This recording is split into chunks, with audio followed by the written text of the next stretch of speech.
নেই রাস্তা, নেই জল নিকাশির কোনো ব্যবস্থা, আর ওই বেহাল নিকাশির কারণে অতিষ্ঠ গ্রামবাসীরা। এলাকায় প্রবেশ করতে পারে না অ্যাম্বুলেন্স। ভারী বৃষ্টিতে হাঁটু জল জমায়, মাছের নেট ফেলে অভিনব প্রতিবাদ বিক্ষোভ চাঁচল 1 ব্লকের মকদমপুর গ্রাম পঞ্চায়েতের টেংরিয়া পাড়ার বাসিন্দাদের। সে কারণে বর্ষার আগে তাদের এলাকায় নিকাশির দাবিতে অভিনব বিক্ষোভ দেখান এলাকাবাসীরা। জানা গেছে বুধবারও এক নাগাড়ে বৃষ্টিতে জলবন্দী হয় টেংরিয়া পাড়া গ্রাম। নিকাশি ব্যবস্থা না থাকায় তাদের এলাকার রাস্তায় হাঁটু সমান জল জমে যায়, আর তাই বন্ধ হয়ে যায় যাতায়াত।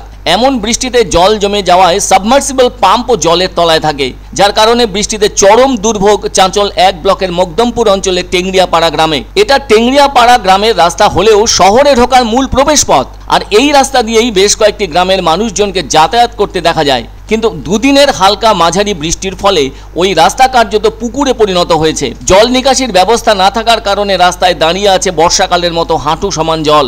সেই জল ভেঙেই যাতায়াত করছেন একাধিক গ্রামের মানুষজন। শুধু তাই নয়, এমন জল যন্ত্রণার শিকার হয়েছেন হাসপাতালে যাওয়া অসুস্থ রোগী থেকে শুরু করে স্কুল পড়ুয়ারাও। জল ভেঙে ওই রাস্তা দিয়ে যেতে গিয়ে মাঝ রাস্তায় খারাপ হয়ে যাচ্ছে অ্যাম্বুলেন্স। অগত্যা রোগীকে খাটিয়ায় চাপিয়ে নিয়ে যাওয়া হচ্ছে হাসপাতালে। তাদের দাবি এলাকায় তৈরি করা হোক নিকাশি ব্যবস্থা। এর আগেও একাধিক দাবি নিয়ে পঞ্চায়েত ও ব্লক প্রশাসনের দ্বারস্থ হলেও কাজের কাজ কিছুই হয়নি বলে অভিযোগ গ্রামবাসীদের। তারা ক্ষোভের সাথে বলেন, শাসকের দখলে থাকা পঞ্চায়েতে এই তো লক্ষ্য করা যাচ্ছে অনুন্নয়নের ছোঁয়া। দ্রুত নিকাশি নালার দাবিতে এদিন জলমগ্ন রাস্তায় অভিনব প্রতিবাদে সরব হন তারা। কেননা রাস্তা তো কার্যত জমা জলে জলাশয় রূপ নিয়েছে। ফলে ওই জলে মাছের নেট ফেলে প্রতীকী মাছ ধরার চেষ্টার ব্যাপার নিয়ে বিক্ষোভে সামিল হন টেংরিয়াপাড়া গ্রামের বাসিন্দারা। ওই বিক্ষোভ তারা চালাতে থাকেন দীর্ঘক্ষণ ধরে। গ্রামবাসীদের দাবি দ্রুত নিকাশি নালা গড়ে তোলা হোক, না হলে আগামীতে বৃহত্তর আন্দোলনের পথে সামিল হবেন বলে জানালেন গ্রামবাসীরা। তবে এমন ঘটনা বাংলার অনেকখানেই দেখা যায়। আবার এরকম রাস্তায় মাছের নেট ফেলে অভিনব প্রতিবাদ বিক্ষোভে সামিল হয়েছিলেন নদিয়া জেলার কৃষ্ণগঞ্জ থেকে বাতকুল্লা অঞ্চলের মানুষজন। কেননা বর্ষা আসার আগেই সামান্য বৃষ্টিতে ওই রাস্তার এমন করুণ অবস্থা বোঝাতে গ্রামবাসীরা অভিনব প্রতিবাদে সামিল হয়েছিলেন। এই ঘটনাটি দেখা গিয়েছিল গত বছর। অন্যদিকে রাস্তায় জল দাঁড়িয়ে যাওয়ার ব্যাপারে ধানের চারা রোপণ করে প্রতীকী প্রতিবাদের ঘটনা তো অনেক জায়গাতেই চোখে পড়ে। অথচ সঠিক নিকাশি নালা করা হলে এমন দুর্ভোগ থেকে গ্রামের মানুষের মুক্তি ঘটা সহজ। এভাবে যদি গ্রামীণ জীবন স্তব্ধ হয়ে যায়, তাহলে তাদের সেই ক্ষতির মূল্য কে দেবে? যেখানে সরকার থেকে গ্রামীণ রাস্তাঘাট ভালো করার জন্য অর্থ খরচ হচ্ছে, সেখানে রাস্তা জলে ডুবে জনজীবন স্তব্ধ হয়ে যাওয়ার বিষয়টি যথেষ্ট যন্ত্রণাজনক হয়ে উঠছে।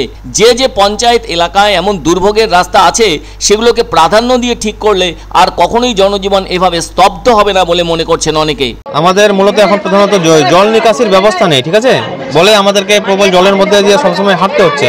পুরো গ্রামই এখান দিয়ে যাতায়াত করতে হয়, ঠিক আছে। আমাদের পুরো গ্রামটাই, যেহেতু মাঠ ওইদিকে, এখানে বাজার, ওইদিকের লোক এইদিকে, এইদিকের লোক ওইদিকে, পুরো গ্রামই ধরেন যে যেতে হয় এই রাস্তা দিয়ে। এর আগে কংগ্রেসের পঞ্চায়েত ছিল, ব্লক ছিল কংগ্রেসের, ওরা কিছু কাজ করেনি। এখন বর্তমানে শাসকের আছে, আমরা ওদেরকে বলেছি। এখন সমস্যা যে জল যেতে পারছে না কোনো মানুষ। বিহার, উত্তর দিনাজপুর, দক্ষিণ দিনাজপুরের হাজার হাজার লোক এই রাস্তা দিয়ে যাতায়াত করে। আমার বক্তব্য হচ্ছে যে ওটা বিগত দিনে এর আগের পঞ্চায়েত ছিল কংগ্রেসের, ওখানকার প্রধান ছিল কংগ্রেসের, তারা কোনো কাজ করেনি।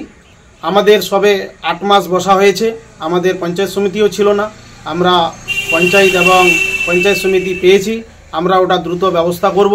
250 মিটার একটা ড্রেন লাগবে, ইমার্জেন্সি। উত্তরবঙ্গ উন্নয়ন পরিষদ, জেলা পরিষদ, পঞ্চায়েত সমিতি, পঞ্চায়েত যে কেউ করতে পারে, ইমার্জেন্সি এটা করুক। এখন তো ওনারা সব জায়গায় শাসন ব্যবস্থায় আছেন, বিরোধীদের দিয়ে দোষারোপদের লাভ নেই। বিরোধীর আমলে তখন এই ঘটনাটা ছিল না, কেউ তখন মাটি ভরেনি।